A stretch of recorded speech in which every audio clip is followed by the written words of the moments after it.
6 बहुत पवित्र दिन है और सरस्वती पूजा, है ना। तो 7 त्यौहार हैं, है ना। तो आज का जो दिन है वो बहुत पवित्र है ना। तो आज सवेरे हमने चर्चा की थी इन 7 त्योहारों के बारे में। तो आज संक्षेप में करेंगे क्योंकि समय तो बहुत कम होता है ना। तो पहले बसंत पंचमी। तो बसंत पंचमी हमें समझना चाहिए कि ये बसंत ऋतु की पंचमी नहीं है। ये बसंत पंचमी है, नाम से तो ऐसा लगता है कि बसंत ऋतु की पंचमी है, लेकिन बसंत ऋतु की पंचमी नहीं है। जो बसंत ऋतु है तो ये तो 40 दिन के बाद आएगी, हैं। साल भर में 6 ऋतुएं होती हैं, साल में 12 महीने होते हैं और 6 ऋतुएं होती हैं। तो एक ऋतु कितने महीने की? 2 महीने की, है ना। 6 ऋतुएं हैं, 2-2 महीने की होती हैं साल में, ये क्रम से आती हैं। जिनमें से सबसे पहली ऋतु बसंत ऋतु है, बसंत ऋतु है ना। और शुरू के 2 महीने कौन से होते हैं? जो तिथि के अनुसार, चंद्रमा के अनुसार है, चैत्र वैशाख। हाँ, चैत्र वैशाख चंद्रमा के अनुसार जो 12 महीने होते हैं उसमें शुरू के जो है 2 महीने हैं चैत्र वैशाख। तो चैत्र वैशाख के जो 2 महीने हैं ये बसंत ऋतु के होते हैं, ठीक है ना। बसंत और ग्रीष्म और वर्षा और शरद और हेमंत और शिशिर, तो इस प्रकार से 6 ऋतुएं होती हैं जिनमें से बसंत सबसे पहले आती है और सबसे श्रेष्ठ है। बसंत ऋतु सबसे श्रेष्ठ है, इसे कहते हैं ऋतुराज। ऋतुराज का मतलब है 6 ऋतुओं का राजा है बसंत, है ना। राजा सबसे पहले आता है, 6 ऋतुओं में से जो राजा होता है सबसे पहले आता है ना। और राजा के आने से भी पहले एक हरकारा आता है सूचना देने के लिए कि राजा साहब आ रहे हैं, और वो है आज का दिन, जो बसंत पंचमी का जो दिन है। तो ये जो है सूचना देने के लिए आता है कि आज से 40 दिन के बाद बसंत ऋतु आने वाली है ना। 40 दिन पहले ही सूचना देने के लिए ये बसंत पंचमी का दिन होता है ना। तो ये जो ऋतु है ये सबसे श्रेष्ठ है। क्योंकि इसमें ना तो गर्मी पड़ती है, ना जाड़ा पड़ता है, ना बरसात की असुविधा होती है ना। और सब जगह फूल ही फूल खिलते हैं। इसलिए गीता में भगवान क्या कहते हैं, ऋतु नाम कुसुमाकरहा, कि सभी ऋतुओं में मैं कुसुमाकर हूँ। तो बसंत के कई नाम हैं। एक नाम है कुसुमाकर। कुसुम का मतलब है फूल और आकर का मतलब है भंडार। तो फूलों का भंडार, जहाँ देखो वहीं फूल खिले। बसंत ऋतु जो है फूलों को खिलाता है ना। और ये जो ऋतु है ये भगवान के धाम में हमेशा रहती है। भगवान के धाम में हमेशा रहती है, हमेशा हर जगह फूल खिले रहते हैं, है ना। और ना जाड़ा ना गर्मी, है। असली सुख प्राप्त होता है बसंत ऋतु, है। तो जो बसंत ऋतु है ये भगवान के वैकुंठ का जो है एक नमूना है बसंत ऋतु, है ना। तो बसंत ऋतु के द्वारा हमें कुछ भगवान के धाम की झलक मिलती है कि भगवान का धाम कैसा है। भगवान के धाम में ना तो जाड़ा होता है ना गर्मी होती है ना। तो इसलिए ना फ्रिज की आवश्यकता है और ना कूलर की आवश्यकता है, और ना एसी की आवश्यकता है, ना हीटर की आवश्यकता है। भगवान के धाम में ना तो गर्म कपड़े पहनने पड़ते हैं किसी को, है ना हीटर लगाना पड़ता है, और ना कूलर लगाना पड़ता है, ना पंखा लगाना पड़ता है। बसंत ऋतु का जो है जो सुख है वो उसमें जो है किसी चीज़ की आवश्यकता नहीं, है ना। तो बसंत पंचमी की एक लीला बड़ी अद्भुत है, बड़ी सुंदर लीला है जो आज मैंने सुनाई थी गर्ग संहिता से। ये माघ महीने का जो है शुक्ल पक्ष की पंचमी, माघ शुक्ल पंचमी, ये बसंत पंचमी कहलाती है ना। तो इसमें एक बड़ी अद्भुत लीला हुई थी भगवान की, कि भगवान जो है जब ब्रज में थे तो 100 प्रकार की गोपियाँ जो है ने अवतार लिए थे। 100 प्रकार की गोपियाँ थीं। जैसे एक प्रकार की गोपियाँ थी जनकपुर वासिनी। तो भगवान जब राम के रूप में जनकपुर आए थे सीता से विवाह करने के लिए, तो जनकपुर की जो स्त्रियाँ थीं तो राम से मोहित हो गई, है ना। तो उनकी इच्छा पूरी करने के लिए वे ब्रज में प्रकट हुई, है ना। उनकी इच्छा पूरी हुई, भगवान कृष्ण के साथ उन्होंने जो संगति की तो उनकी इच्छा पूरी हुई। उसी प्रकार से सुतल लोक वासिनी गोपियाँ, सुतल लोक, वामन देव का जब अवतार हुआ था तो सुतल लोक में जब भगवान वामन देव आए तो वहाँ की जो स्त्रियाँ हैं वो भगवान से मोहित हो गईं। तो उनकी भी कामना पूरी करने के लिए भगवान ने उनको वर दिया कि ब्रज में जन्म लोगी। तो कृष्ण अवतार में जितने भी अवतारों के जो कार्य अधूरे थे वो सब पूरे हुए, कि भगवान कृष्ण जो है परिपूर्णतम भगवान है, परिपूर्णतम भगवान है। तो दूसरे अवतारों में जो कार्य बाकी रह गया था वो सब कार्य जो है पूरा किया भगवान कृष्ण ने, है ना। तो ब्रज में जो है कुछ गोपियाँ ऐसी थीं जो कि माघ मास का व्रत कर रही थीं भगवान कृष्ण को प्रसन्न करने के लिए, भगवान कृष्ण को पति रूप में प्राप्त करने के लिए माघ मास का व्रत कर रही थी। तो माघ महीने का 20 दिन आज हो गए, आज के दिन माघ महीने के 20 दिन हो गए और 10 दिन बाकी रह गए। लेकिन इसी दिन भगवान ने उनके व्रत का फल दे दिया, भगवान उनको प्राप्त हो गए, उनको पति रूप में प्राप्त हो गए। तो आज के दिन भगवान जो है उनके प्रेम की परीक्षा लेने के लिए एक योगी के रूप में आए, व्याघ्र का जो है चर्म धारण किए।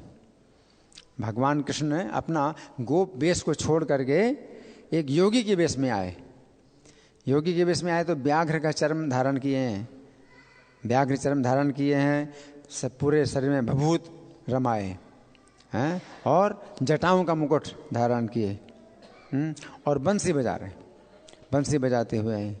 तो ये जो स्त्रियां हैं वो देख करके एकदम जो है मोहित हो गई, ये कौन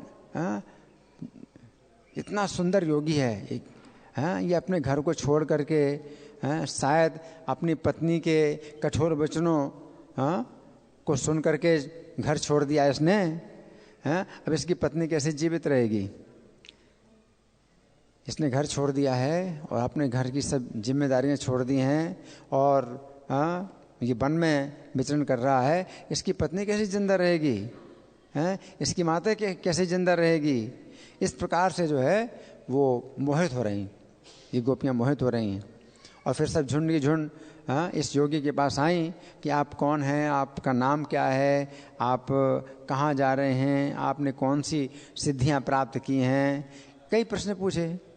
और भगवान कहते हैं, क्योंकि भगवान तो जो है उनके प्रेम की परीक्षा ले रहे थे, इसलिए अपने को छिपा करके क्या बोले कि हम तो जो है स्वयं प्रकाश हैं, मेरा नाम स्वयं प्रकाश है और हम बिना खाए पिए अपनी शक्ति से हमेशा बिना खाए पिए ही रहते हैं और हमने जो है योग की कई सिद्धियां प्राप्त की हैं, जिसमें मारण की भी विधि है, उच्चारण की भी विधि है और सम्मोहन की विधि है, वशीकरण की विधि है। ये सब विधियां मैं जानता हूँ और आत्म साक्षात्कार की पूर्णता के लिए हम मान सरोवर जा रहे हैं, हम तो मान सरोवर में रहते हैं।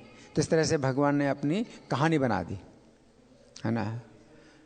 और भगवान ने कहा कि देखो हमने तो योग सिद्धि प्राप्त कर ली है, तो भूत भविष्य वर्तमान भी जानते हैं। तो ये गोपियाँ कहती हैं अच्छा, तो अगर आप भूत भविष्य वर्तमान जानते हैं तो आप हमारे मन की बात बताओ, हमारे मन में क्या है। तो भगवान कहते हैं कि आपके मन की जो बात है वो तो कान में कहने योग्य है, अगर आज्ञा हो तो सबके सामने कह दूं। तो वो जो है समझ गई, बोली कि नहीं आप जानते हो, आप जानते हो, है ना, आप जो है सच्चे योगी हो, आप जानते हो। तो अब ऐसा करो कि आपके पास अगर सिद्धि है, वशीकरण की सिद्धि है, तो आप उनको यहाँ पर जो है बुला लो, वशीकरण के द्वारा किसी को भी आप बुला सकते हो, तो वशीकरण के द्वारा उनको बुला लो। तो किन को बुला लो? हैं? तो इन्हें कहा किन को बुला लो, उनको बुला लो ना, मतलब आप तो जानते हैं किन को बुला लो, उनको बुला लो, उनको बुला दो, उनके दर्शन करा दो। तो भगवान कहते हैं ये तो कार्य बड़ा मुश्किल है, लेकिन चूँकि हमने हाँ कह दिया है तो आप लोग अपनी आंखें बंद करो और मैं जो है बुलाता हूँ आपको, जो है अभीष्ट जो दर्शन है मैं करा दूंगा। तो आंखें बंद करा दी सबकी, और फिर भगवान तो वहीं पर थे, तो अपना रूप जो है वो योगी का छोड़ करके अपने गोप वेश में आ गए।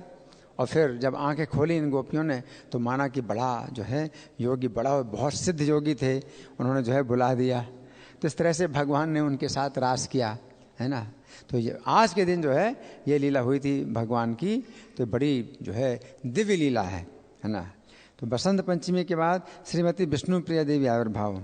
तो विष्णुप्रिया देवी ये भगवान चैतन्य की पत्नी है। भगवान चैतन्य जिस समय नवद्वीप में लीला कर रहे थे तो पहले उनका विवाह हुआ था लक्ष्मी प्रिया देवी से। और लक्ष्मी प्रिया देवी जब भगवान गया की यात्रा में गए थे तो लक्ष्मी प्रिया देवी श्री चैतन्य के विरह में उन्होंने शरीर त्याग कर दिया था। तो फिर भगवान चैतन्य ने दूसरा विवाह किया, और किसके साथ किया? विष्णु प्रिया के साथ किया। तो विष्णु प्रिया देवी ये सत्यभामा की अवतार है। द्वारका में भगवान की जो 16,108 पत्नियां थीं उनमें से एक सत्यभामा थी, जो कि बहुत भगवान की प्रिया थी। और द्वारका में ही सत्रजित नाम के एक यादव थे, उनकी पुत्री थी। तो वही कृष्ण लीला में जो सत्रजित नाम के यादव थे वे ही गौर लीला में सनातन मिश्र नाम से एक ब्राह्मण बने। और सत्रजित की जो पुत्री थी सत्यभामा, तो वो ही सनातन मिश्र की कन्या बनी विष्णुप्रिया देवी, है ना। और ये विष्णुप्रिया का जो है बड़ा पवित्र नियम था, अपने माता पिता की आज्ञा में हमेशा रहना और पूजा में हमेशा लगे रहना और व्रत उपवास ये सब जो है करती रहना, गंगा जी में 3 बार स्नान करना, ये सब कार्य जो है विष्णुप्रिया के बहुत शांत स्वभाव की और बहुत समर्पित और शुद्ध ये जो है देवी। और सची माता को जब देखती थी, गंगा में जब ये जाती थी, सची माता भी आती थी, चैतन्य महाप्रभु की माँ, तो सची माता को देखती थी तो बहुत विनम्रतापूर्वक प्रणाम करती थी। और सची माता इनको आशीर्वाद देती थी कि तुम्हें उचित वर प्राप्त हो, तुम्हें योग्य वर प्राप्त हो। सची माता आशीर्वाद तो देती थी कि तुम्हें योग्य वर प्राप्त हो, लेकिन अपने मन में क्या सोचती थी कि मेरी ही पुत्र वधू बन जाए तो कितना अच्छा हो। ऊपर से तो नहीं बोलती थी संकोच के कारण, लेकिन सची माता अपने मन में सोचती थी कि मेरी पुत्र वधू बन जाए तो कितना अच्छा हो, है ना। तो सची माता संकोच में ये बात उठाती नहीं थी कि इस कन्या के जो पिता हैं वो पता नहीं स्वीकार करें कि नहीं करते। तो ये जो है संकोच बना रहता था सची माता को। और जो विष्णुप्रिया के पिता थे सनातन मिश्र, उनके मन में हमेशा ये सोचता था, यही रहता था, बड़ी इच्छा रहती थी कि मेरी पुत्री का विवाह निमाई पंडित से हो जाए। चैतन्य महाप्रभु निमाई पंडित बोलते, मेरी पुत्री का विवाह निमाई पंडित से हो जाए। तो वो हमेशा ये सोचते थे कि अब कैसे बात करें, उनकी जो माता सची माता हैं वो मनाना कर दें। तो दोनों पक्ष के जो लोग हैं वो संकोच में एक दूसरे से बात नहीं कर रहे हैं, लेकिन दोनों के अंदर ये इच्छा होती है।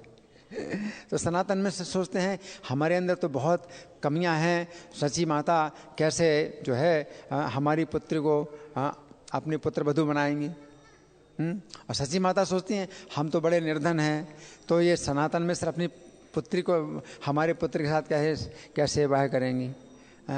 तो एक काशीनाथ नाम के एक ब्राह्मण थे, तो काशीनाथ ब्राह्मण को जो है सची माता ने बुलाया और कहा कि आप जो है जाओ और सनातन मिश्र से बात करो कि उनकी जो पुत्री है तो अगर उनको उचित लगे तो हमारे पुत्र के साथ विवाह कर दें। तो जब ये आए, काशीनाथ आए सनातन मिश्र के घर में, तो सनातन मिश्र अपनी पत्नी के साथ यही विचार कर रहे थे कि हमारी पुत्री विवाह के योग्य हो गई है, हैं? और किसके साथ कौन उचित वर हो सकता है जिसके साथ हम अपनी पुत्री का विवाह करें। उसी समय जब काशीनाथ आ गए तो जो है बिठाया उनको और कुछ आसन दिया, आदर सत्कार किया और समाचार पूछा कि क्या समाचार है। और जो काशी मिश्र हैं, काशीनाथ, वो बोले कि आपकी जो पुत्री है इतनी गुणवती है और इतनी सुंदर है, हाँ, तो इसका जो विवाह है वो विश्वंभर जो निमाई पंडित हैं इनके साथ होना चाहिए और कोई इस कन्या के योग्य और कोई वर नहीं है पूरी दुनिया में, है ना। तो सनातन मिश्र कहते हैं हमारा इतना क्या सौभाग्य हो सकता है कि हमारी पुत्री का विवाह विश्वंभर के साथ हो। तो काशीनाथ जो है बोले कि मुझे सची माता ने भेजा है आपके पास और वो चाहती हैं कि आपकी कन्या का विवाह हो। जिस प्रकार से सची माता की इच्छा से और सनातन मिश्र की इच्छा से विष्णुप्रिया का विवाह विश्वंभर के साथ हुआ। और जब विश्वंभर का विवाह जब होना था तो विश्वंभर उस समय यानी चैतन्य महाप्रभु उस समय पढ़ाते थे, हाँ, शिक्षक थे, व्याकरण के शिक्षक थे और उनके कई शिष्य थे जो कि उनसे पढ़ते थे। और भगवान जिन शिष्यों को पढ़ाए वो कितने भाग्यशाली भगवान के जो है विद्यार्थी थे, है ना। तो जब उनको पता चला कि हमारे जो है गुरुजी का विवाह होना है तो बहुत प्रसन्न हुए, बहुत उनका उत्साह बढ़ गया, बहुत उत्साह बढ़ गया। तो सब लोग बोले कि देखो हम भी खर्चा करेंगे अपना, हमें भी तो कुछ अवसर दो कि आपके विवाह में हम जो है अपना कुछ खर्चा करें, कुछ योगदान दें। तो बुद्धिमंत खान बोले कि नहीं, सब खर्चा मैं करूँगा, सब खर्चा मैं करूँगा। दूसरे लोग बोले आप ही अकेले करोगे खर्चा, हमें भी तो कुछ मौका मिलना चाहिए सेवा करने का। तो बुद्धिमंत खान बोले ना, मैं जो है निमाई पंडित का विवाह ऐसे कराऊँगा जैसे किसी राजकुमार का विवाह होता है, ऐसे मैं कराऊँगा, कभी किसी ने देखा नहीं ऐसा विवाह मैं कराऊँगा। तो फिर उस विवाह का वर्णन है चैतन्य भागवत में कि कैसे विवाह हुआ, कितना मतलब उसमें खर्चा किया, बुद्धिमंत खान ने कितना खर्चा किया। और जैसे राजा की सेना जो है साथ चलती है ऐसे शस्त्र धारण किए हुए जो है बहुत से सैनिक उस बारात में जो है चल रहे थे। तो बहुत अद्भुत वर्णन है विष्णुप्रिया का जो निमाई पंडित के साथ जो विवाह हुआ। और इस विवाह में जितना दान दिया गया ब्राह्मणों को, जितना ब्राह्मणों को दान दिया गया, जो सामग्री जो भेंट की गई ब्राह्मणों को, तो उसका हिसाब लगाया नहीं जा सकता कि कितना दान दिया गया। बल्कि ये बताया गया है कि जितना गिरा था, जो गिरा, जैसे लेने देने में कुछ गिरता है ना, जितना गिरा, जितना सामान गिरा था उससे 5 विवाह हो जाएंगे बहुत अच्छी तरह से। सोचिए अब कितना दान दिया ब्राह्मणों को, उसका तो कोई हिसाब नहीं है, हैं? गिरता तो थोड़ा सा ही है, और जो थोड़ा थोड़ा जो गिरा तो उससे जो है 5 विवाह हो जाएंगे, है ना। तो विष्णुप्रिया के साथ भगवान चैतन्य का बहुत जो है सुंदर विवाह हुआ। तो विष्णुप्रिया देवी का बहुत है विस्तृत चरित्र है। भगवान चैतन्य की जो पत्नी हैं तो इनका बहुत पवित्र चरित्र है, बहुत विस्तृत चरित्र है। तो इसके बाद हम सुनेंगे सरस्वती पूजा के बारे में। तो आज के दिन सरस्वती पूजा का दिन है। तो ब्रह्मवैवर्त पुराण में बताया गया है कि सरस्वती देवी भगवान कृष्ण के मुख से उत्पन्न हुई, है ना। तो भगवान कृष्ण के शरीर से ही सब देवता प्रकट हुए थे, तो सरस्वती देवी भगवान के मुख से उत्पन्न हुई। लेकिन जितने भी देवता, चाहे ब्रह्मा जी प्रकट हों, चाहे शिव जी प्रकट हों, कोई भी देवता प्रकट हों, भगवान के शरीर से जब प्रकट होते हैं तो वो ऐसे नहीं प्रकट होते हैं कि जैसे छोटे से बच्चे हुए और रोते हुए प्रकट हुए। नहीं, ऐसे नहीं है। अपने पूर्ण विकसित शरीर के साथ और वस्त्र आभूषण धारण किए हुए प्रकट होते हैं। भगवान के शरीर से जब कोई देवता या देवियाँ प्रकट होती हैं तो पूर्ण अपनी पूर्ण अवस्था में होते हैं, हैं? तो सरस्वती देवी जब प्रकट हुई तो 16 वर्ष की अवस्था में जो है वो प्रकट हुई, और उनका जो है गौर वर्ण था, और उनके वस्त्र और आभूषण, उनका जो है बड़ा दिव्य वर्णन है कि कैसे उनके हाथ में वीणा भी उन्होंने धारण की थी। और भगवान कृष्ण के सामने वो जैसे प्रकट हुई उनके शरीर से, तो भगवान कृष्ण के सामने खड़ी होकर के उन्होंने अपनी वीणा के द्वारा भगवान की सब लीलाओं का वर्णन किया।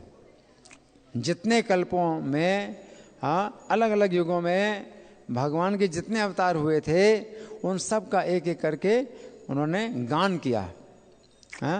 कैसे गान किया? वीणा में गान किया, बड़ा मधुर गान किया। उसके बाद फिर नृत्य किया, भगवान कृष्ण को प्रसन्न करने की उन्होंने नृत्य किया। फिर भगवान की आज्ञा से वो बैठ गए।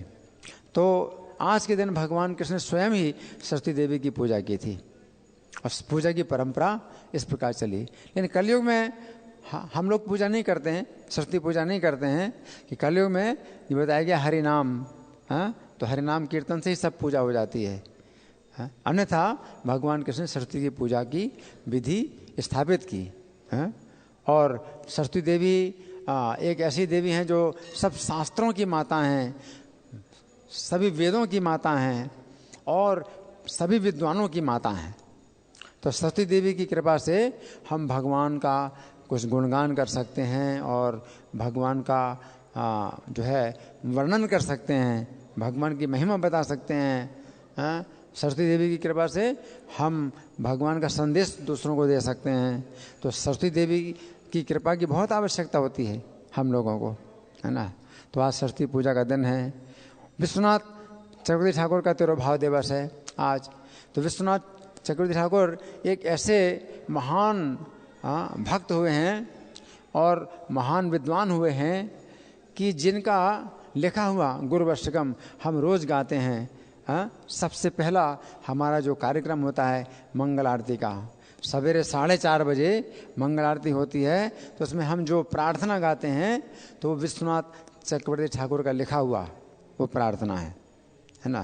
वो संस्कृत में वो प्रार्थना है, संसार दावानल लीढलो का। तो ये गुरुवष्टकम की जो प्रार्थना है ये सबसे पहले गाई जाती है। और इस प्रार्थना में इतनी शक्ति है कि अगर ना भी समझते हो, इसका अर्थ अगर आप ना भी समझते हैं लेकिन ऊंचे स्वर में अगर आप गाते हैं, ब्राह्म मुहूर्त में अगर इसका पाठ करते हैं ऊंचे स्वर में, तो जीवन के अंत में आपको भगवान की साक्षात सेवा प्राप्त हो जाएगी। ये विश्वनाथ चक्रवर्ती ठाकुर ने लिख करके दे दिया।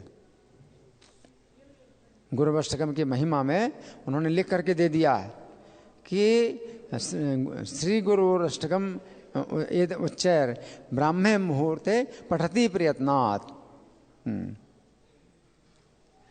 कि जो ब्रह्म मुहूर्त में प्रयत्न पूर्वक ऊंचे स्वर में इस प्रार्थना का पाठ करेगा न, यस्तेन वृंदावन नाथ है साक्षात सेवा वे लभ्या जनु सुनते एवं, तो वो वृंदावन नाथ की साक्षात सेवा प्राप्त करेगा शरीर छूटने के बाद। तो विश्वनाथ चक्रवर्ती ठाकुर इतने बड़े आचार्य हैं कि उन्होंने 8 श्लोक जो लिख दिए हैं गुरुवष्टकम के, इसमें ही जो है कोई व्यक्ति भगवान की साक्षात सेवा प्राप्त कर सकता है। इतनी बड़ी जो है बात उनकी है। और भगवान इतने बंध जाते हैं, अपने भक्त की बात से इतने बंध जाते हैं कि अपने भक्त की बात को सत्य बनाने के लिए भगवान जो है फिर कोई कसर नहीं छोड़ते। अगर उन्होंने कह दिया कि रोज़ गुरुवष्टकम का पाठ ऊंचे स्वर में जो करेगा वो भगवान की साक्षात सेवा प्राप्त करेगा, तो भगवान अब उसको अन्यथा नहीं कर सकते हैं। अगर आप यही नियम बना लें कि ऊंचे स्वर में आप ब्रह्म मुहूर्त में इस प्रार्थना का पाठ करेंगे, तो इतने से ही आप भगवान के धाम में जा सकते हैं और भगवान की डायरेक्ट सेवा प्राप्त कर सकते हैं, साक्षात सेवा प्राप्त कर सकते हैं। तो विश्वनाथ चक्रवर्ती ठाकुर का आज तिरुभाव दिवस है। पुंडरीक विद्यानिधि का आविर्भाव दिवस है। पुंडरीक विद्यानिधि ये भगवान कृष्ण की लीला में राधा रानी के पिता हैं, बृषभानु। बृषभानु जो है राधा रानी के पिता जो थे ब्रज की लीला में, तो वही गौर लीला में पुंडरीक विद्यानिधि बने। तो पुंडरीक विद्यानिधि का जो भाव था वो बहुत ऊंचा भाव था, लेकिन सामान्य लोग नहीं समझ पाते थे तो निंदा भी करते थे। इनका जो है क्या विचार था कि गंगा जी में स्नान नहीं करना, गंगा जी में कभी स्नान नहीं करते, है ना। तो लोग सोचते थे कि ये जो है मतलब बड़ा पापी है, ये तो गंगा जी में स्नान नहीं करता। लेकिन इनका भाव क्या था? इनका भाव ये था कि गंगा जी में स्नान करने से क्या होगा कि गंगा जल पैर में पड़ेगा, है तो अपराध होगा।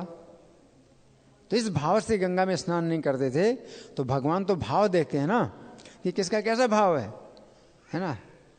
तो सामान्य लोग तो सोचते हैं कि भाई ये मतलब ये बड़ा नीच आदमी है, ये गंगा में स्नान नहीं करता। लेकिन भगवान जो है भाव को देखते हैं, भावग्राही जनार्दन है ना।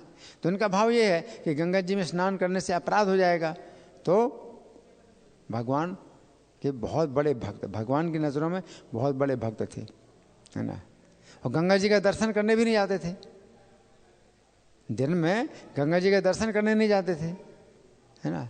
तो क्या भाव था? लोग तो सोचते थे कि भाई दर्शन, ये दर्शन तक नहीं करता, स्नान की तो बात क्या, गंगा जी के दर्शन भी नहीं करता, ये तो बड़ा पापी है। लेकिन उनका भाव क्या था कि गंगा जी का दर्शन करने जाएंगे और लोग उसमें क्या करते हैं, अपने जो है कपड़े धोते हैं, अपने बालों को धोते हैं, गंगा जल को दूषित करते हैं, दातून करते हैं, कुल्ला करते हैं। तो उनको जो है देख करके ही बड़ा दुख होता था, इसलिए नहीं जाते थे गंगा जी का दर्शन करने। लोग दातून करते हैं, कुल्ला करते हैं, कपड़े धोते हैं गंगा जी में, तो उनको जो है वो बड़ा दुख होता था देख करके, इसलिए रात में जाते थे गंगा जी का दर्शन करने के लिए। तो ये जो है पुंडरीक विद्यानिधि बहुत महान भक्त हैं। इनका बहुत चरित्र है, बहुत विस्तृत चरित्र है। तो हम जो है अभी इतना कह करके आगे, अब जो दूसरा त्यौहार है रघुनंदन ठाकुर का आविर्भाव। तो रघुनंदन ठाकुर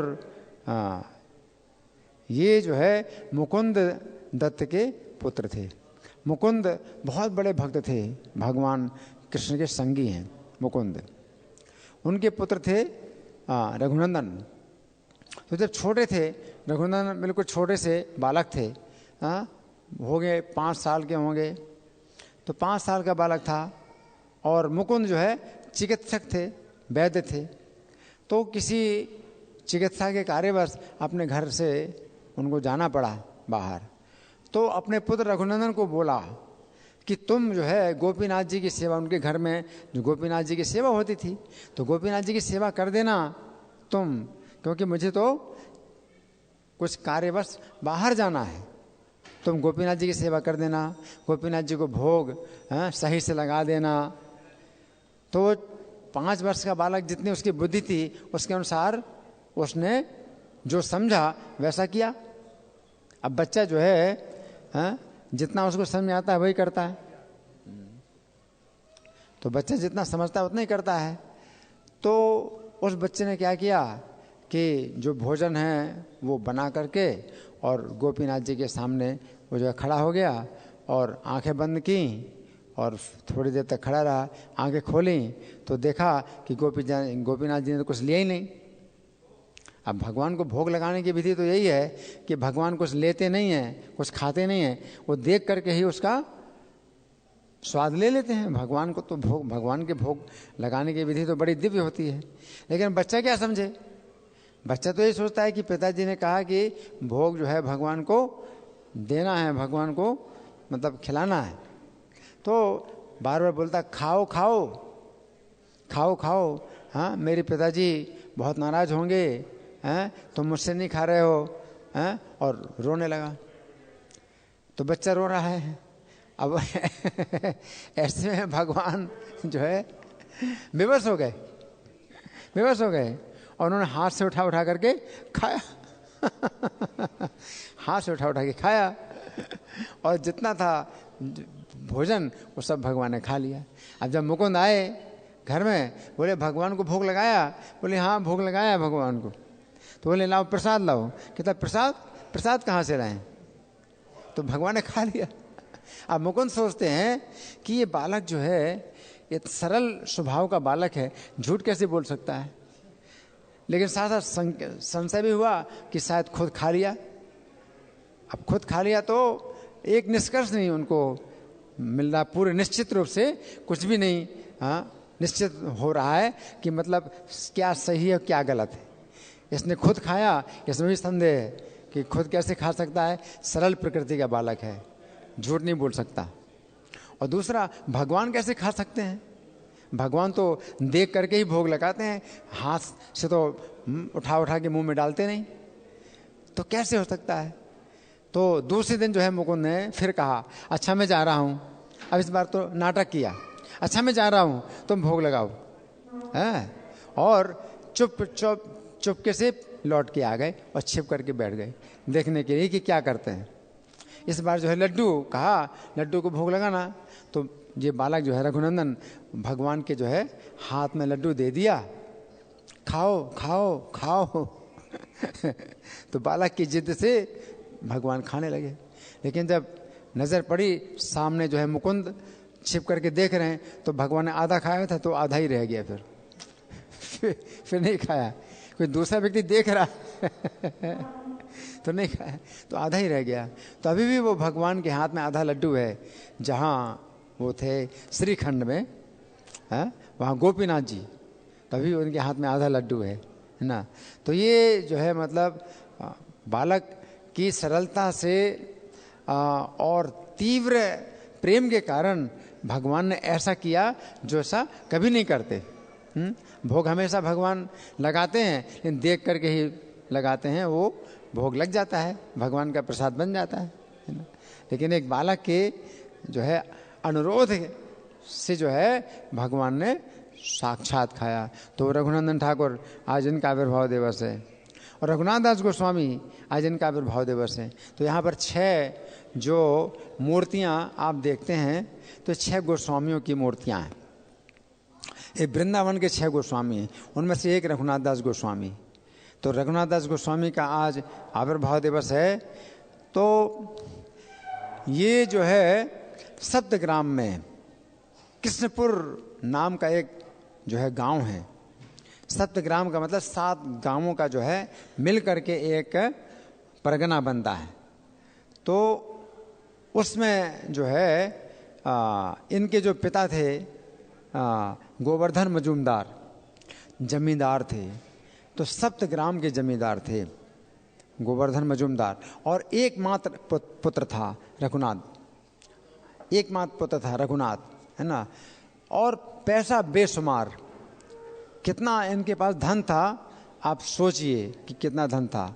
हाँ, मैं बताऊं आपको कि ये जो है सप्तग्राम में जो है कर वसूली करते थे। तो साल भर में 20 लाख स्वर्ण मुद्रा इकट्ठी करते थे। उसमें से जो मुसलमान राजा था, तो राजा को जो है ये 12 लाख स्वर्ण मुद्रा देते थे। और कितना बच गया?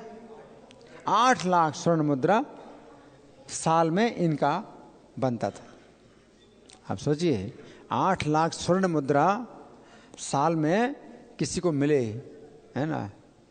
तो कितना संपत्ति, कितनी संपत्ति, इतनी संपत्ति थी, है ना। और घर में और कोई एकमात्र पुत्र था, है ना। तो वो चाहते थे कि रघुनाथ भी जो है इस काम को संभालें।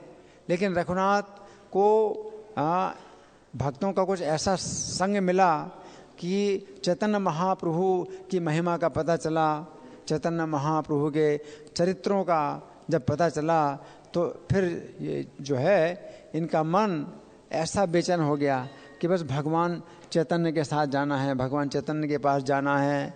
तो बस इसी में इनकी जो है दिन रात जो है व्याकुल रहते थे।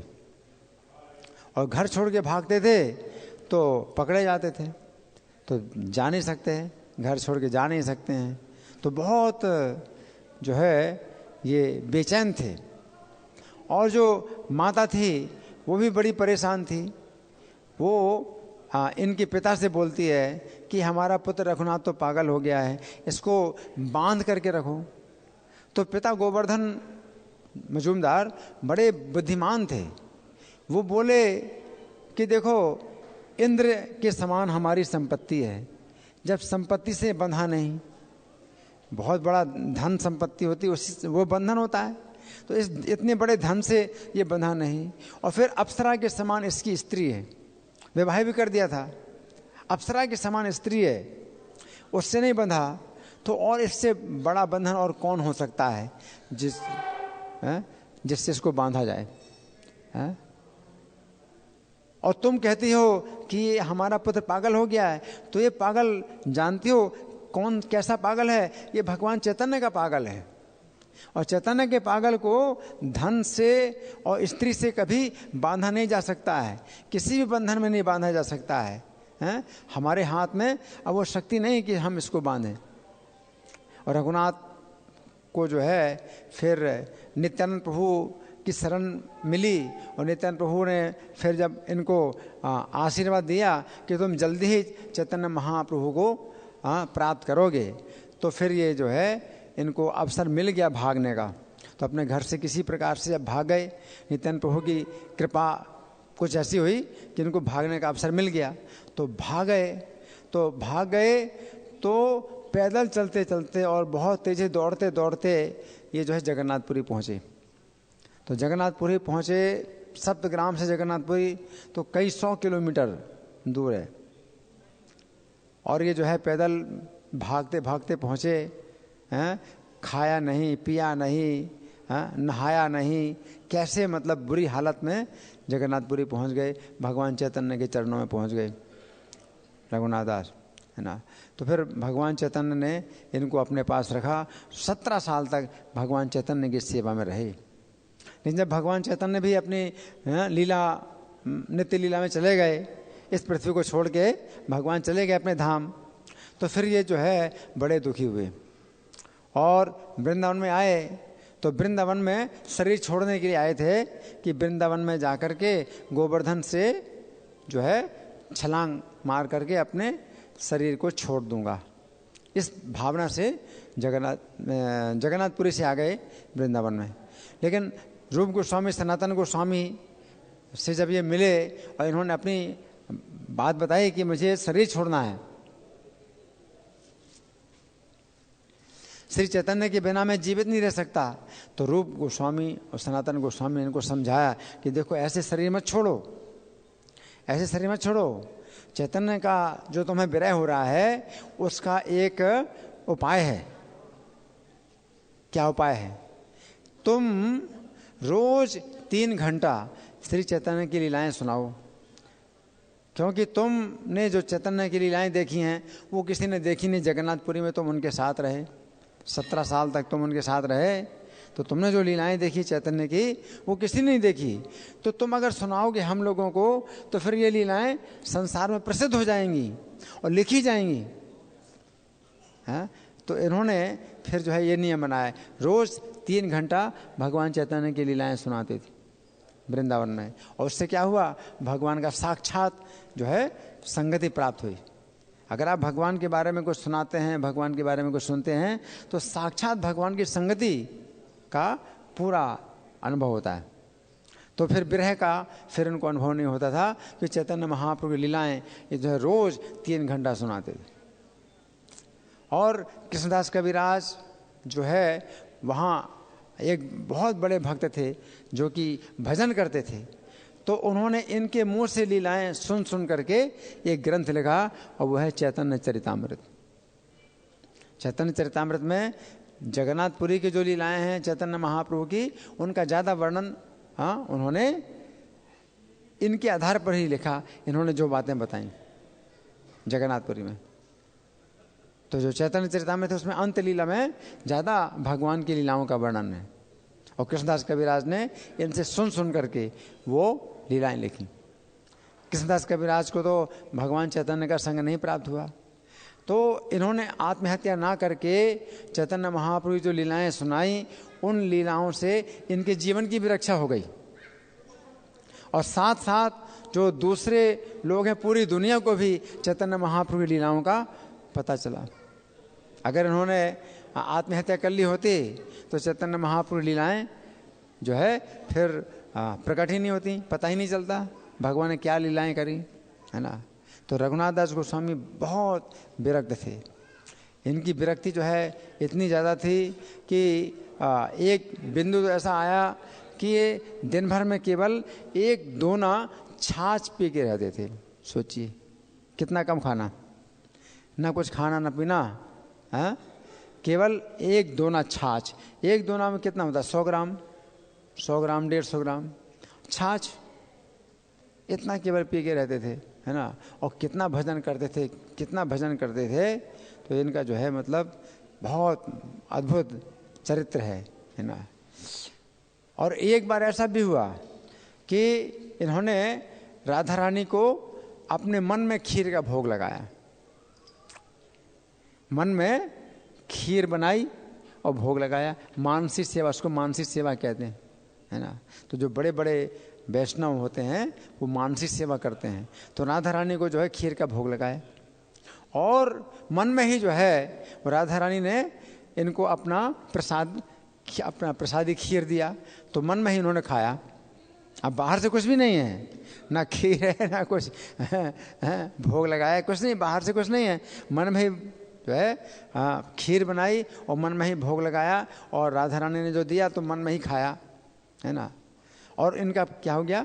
पेट खराब हो गया कि ज़्यादा खीर खाई, ज़्यादा पेट खराब हो गया। अब एक वैद्य आए तो नाड़ी देखी। जब नाड़ी देखी तो वैद्य ने बता दिया कि आपने खीर ज़्यादा खा ली। तो सब लोग बोले कि खीर की तो बात क्या, ये तो 1 दोना छाछ पीते हैं दिन भर में, कुछ नहीं खाते पीते। वैद्य जी बोले इनकी नाड़ी बता रही है कि खीर खाई है, ज़्यादा खीर खाई है।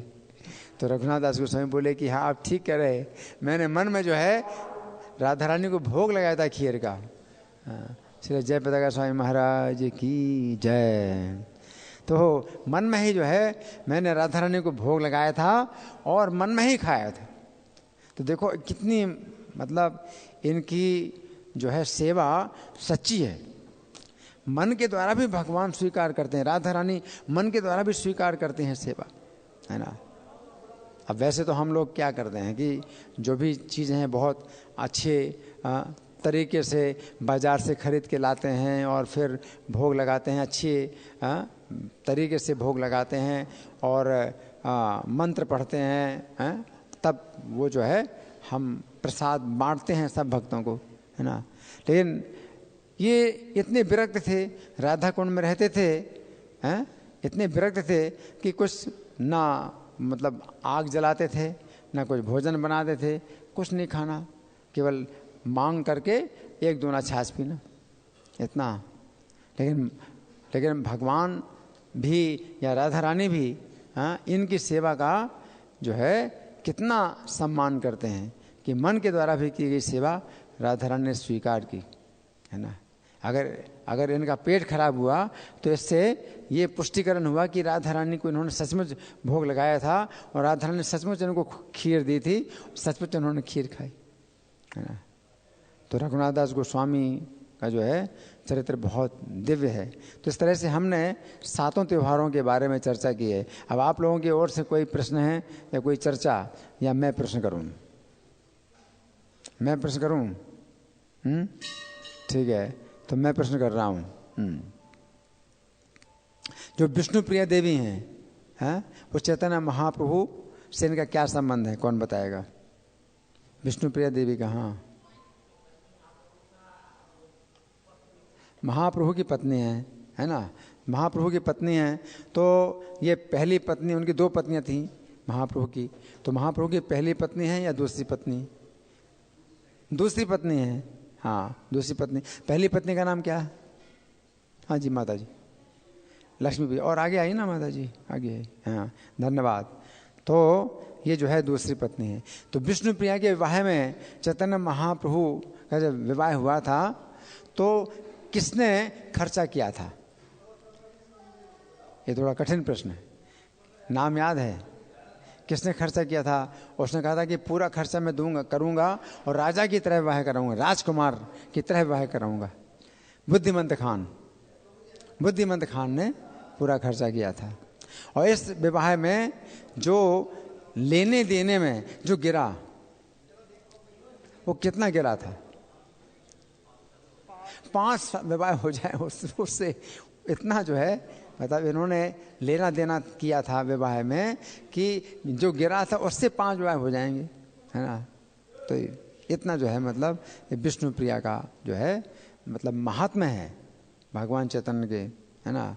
और विष्णु प्रिया जो है कृष्ण की लीला में कौन है? विष्णु प्रिया देवी जो गौर लीला में चैतन्य महाप्रभु की पत्नी है, तो कृष्ण लीला में कौन है? सत्यभामा है। हाँ, तो कृष्ण लीला में सत्यभामा है भगवान की पत्नी, है ना। और सत्यभामा के जो पिता थे वो कौन थे कृष्ण लीला में? सत्यराजित, है ना। तो गौर लीला में विष्णु प्रिया के पिता वही हैं, सत्यराजित ही हैं। किस नाम से? सनातन मिश्र थे, है ना। अच्छा, तो विष्णु प्रिया का जो विवाह है भगवान चैतन्य के साथ में हुआ, है ना। अब विश्वनाथ चक्रवर्ती ठाकुर, तो विश्वनाथ श्रील गोपाल कृष्ण गोस्वामी महाराज की जय। तो विश्वनाथ चक्रवर्ती ठाकुर सबसे ज़्यादा इनका जो गुण है वो क्या है? हम लोग जो गाते हैं प्रार्थना, वो कौन सी प्रार्थना है विश्वनाथ चक्रवर्ती ठाकुर ने जो लिखा है? कौन बताएगा? हम लोग सवेरे मंगल आरती में जो सबसे पहले प्रार्थना गाते हैं वो कौन सी प्रार्थना होती है? हाँ माता जी, संसार दामनल। ये प्रार्थना लिखी है किसने लिखी? विश्वनाथ चक्रवर्ती ठाकुर ने लिखी है। तो ये प्रार्थना, इस प्रार्थना में कितनी शक्ति है कौन बताएगा? हाँ बोलिए, जोर से बोलो। क्या? नहीं वो नहीं, कौन बताएगा? इस प्रार्थना में कितनी शक्ति है? हाँ जी बताइए।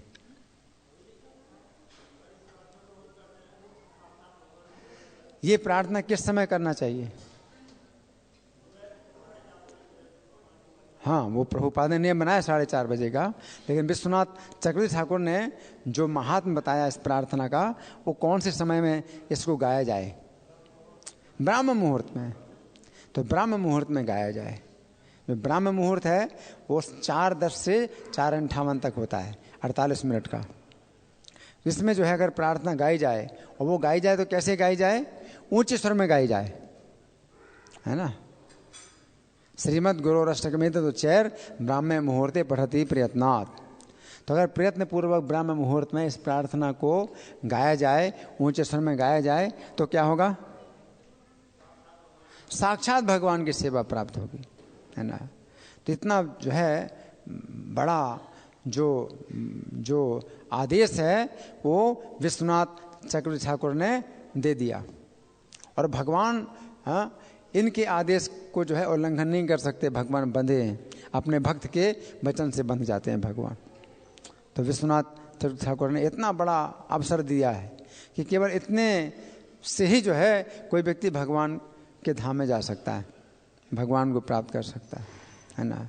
तो बहुत बड़ी चीज़ है ये, है ना, विश्वनाथ चक्रवर्ती ठाकुर। और पुंडरीक विद्यानिधि गौर लीला में जो पुंडरीक विद्यानिधि हैं वे कृष्ण लीला में कौन है? कौन बताएगा? कृष्ण लीला में कौन है? वृषभानु जी हैं। कृष्ण लीला में जो वृषभानु है वो किसके क्या हैं?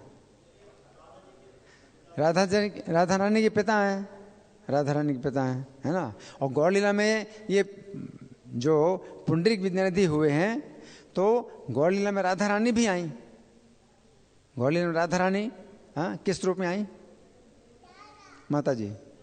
गदाधर पंडित के रूप में आई। तो गदाधर पंडित जो राधा रानी जो गदाधर पंडित के रूप में आई, तो इनका भी संबंध पुंडरीक विद्यानिधि के साथ हुआ। कैसे? किस रूप में है? नहीं, इस बार वो शिष्य बने। एक तो राधा रानी स्त्री से पुरुष के रूप में, गदाधर पंडित पुरुष, तो पुरुष रूप में उन्होंने जन्म लिया राधा रानी ने, और पुंडरीक विद्यानिधि के जो है वो शिष्य बने गदाधर पंडित। तो पिछले जन्म में जो पिता थे, इस जन्म में गौर लीला में जो वो उनके गुरु हैं, है ना, पुंडरीक विद्यानिधि। और रघुनंदन ठाकुर जो एक बालक हैं, किसके पुत्र हैं? इनके पिता का नाम नहीं, मुकुंद। इनके पिता थे मुकुंद थे, है ना। तो मुकुंद जो है जब रघुनंदन ठाकुर से बोल गए कि गोपीनाथ जी को भोग लगा देना, तो बालक ने क्या समझा था? बालक ने क्या सोचा? हाँ, बालक की जितनी बुद्धि उतनी तो सोचेगा, हाँ। तो उसकी बुद्धि में जो है यही समझ आया कि वो पिताजी ने जब कहा है खिलाना है तो खिलाना है ना, हाँ। और जब ना खाएं तो फिर क्या? बच्चे का हठ होता है, बाल हठ, क्या? रोना। तो बच्चे का सबसे बड़ा हथियार क्या है? रोना, है। उससे भगवान भी हार गए भगवान भी हार गए, हैं। और भगवान को क्या करना पड़ा? खाना पड़ा। और बच्चा बोलता है सब खाओ, तो सब खाना पड़ा। और जब पिता आए मुकुंद, भगवान को भोग लगाया, हाँ लगाए, तो लाओ पिता प्रसाद कहाँ है? प्रसाद लाओ। तो क्या बोले? सब खा गए, प्रसाद कहाँ है?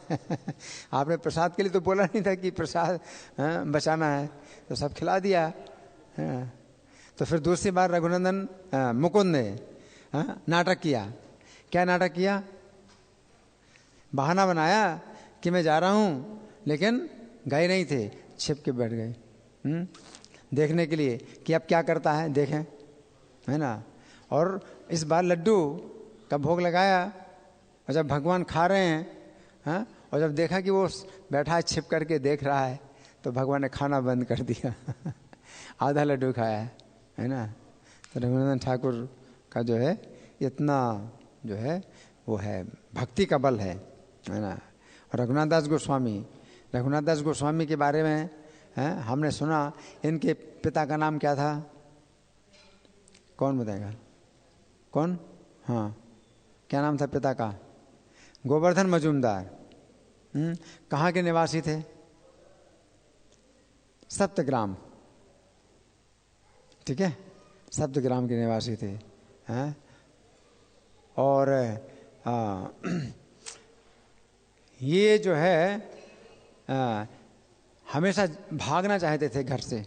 कहाँ जाना चाहते थे? घर से भाग करके कहाँ जाना चाहते थे? किसके पास जाना चाहते थे? निमाई पंडित अब नहीं है, सन्यास के बाद जो है निमाई पंडित नहीं, उनका नाम बदल गया। क्या है? चैतन्य महाप्रभु। सन्यास के बाद चैतन्य महाप्रभु, सन्यास के पहले निमाई पंडित थे। सन्यास में जो उनको नाम मिला श्री कृष्ण चैतन्य, है ना। तो चैतन्य महाप्रभु पर जाना चाहते थे। और चैतन्य महाप्रभु कहाँ रहते थे? जगन्नाथपुरी में रहते थे।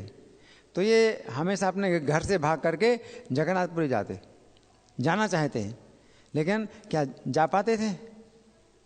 नहीं। क्यों नहीं जा पाते थे? इनके पिताजी के बहुत नौकर थे और पकड़ करके घर वापस ले आते थे। कितनी आमदनी थी इनके पिताजी की? कौन बताएगा? है? हाँ, 20 लाख स्वर्ण मुद्रा एक साल में। ये 20 लाख स्वर्ण मुद्रा एक साल में इनके पिता की आमदनी थी, है ना। आमदनी नहीं थी, इतना तो कर वसूल करते थे। हाँ, तो 12 लाख देते थे सरकार को और 8 लाख इनके पास होता था। 8 लाख स्वर्ण मुद्रा एक साल में, है ना, इतनी आमदनी। और एक अकेले पुत्र रघुनाथ।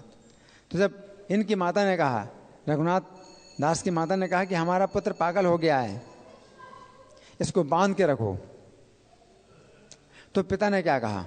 कौन बताएगा? जब माता ने कहा कि हमारा पुत्र पागल हो गया है, इसको बांध के रखो, तो पिता ने क्या कहा? कौन बताएगा? कि हमारा पुत्र जो पागल हो गया है ऐसा वैसा पागल नहीं है, ये कैसा पागल है? श्री चैतन्य का पागल है। और चैतन्य के पागल को जब इतनी अप्सरा के समान सुंदर स्त्री नहीं बांध सकी और इंद्र के समान धन संपत्ति नहीं बांध सकी, तो कौन सी रस्सी है जिससे बांधें? कौन सी रस्सी से बांध सकते हैं, है ना? तो इस प्रकार से रघुनाथ दास गोस्वामी फिर अंत में चैतन्य महाप्रभु के पास पहुंच गए। धन्यवाद। श्रीमती विष्णुप्रिया देवी आविर्भाव तिथि महामहोत्सव की जय। शिला विश्वनाथ चक्रवर्ती ठाकुर तिरुभाव तिथि महामहोत्सव की जय। शिला पुंडरीक विद्यानिधि आविर्भाव तिथि महामहोत्सव की जय। शिला रघुनंदन ठाकुर आविर्भाव तिथि महामहोत्सव की जय। शिला रघुनाथ दास गोस्वामी आविर्भाव तिथि महामहोत्सव की जय। शिला प्रभुपाद की जय। श्री श्री राधा पार्थ सारथी ललिता विशाखा की जय। गौर निताई की जय। सीताराम लक्ष्मण हनुमान की जय हो। हरे कृष्णा। हरि बोल।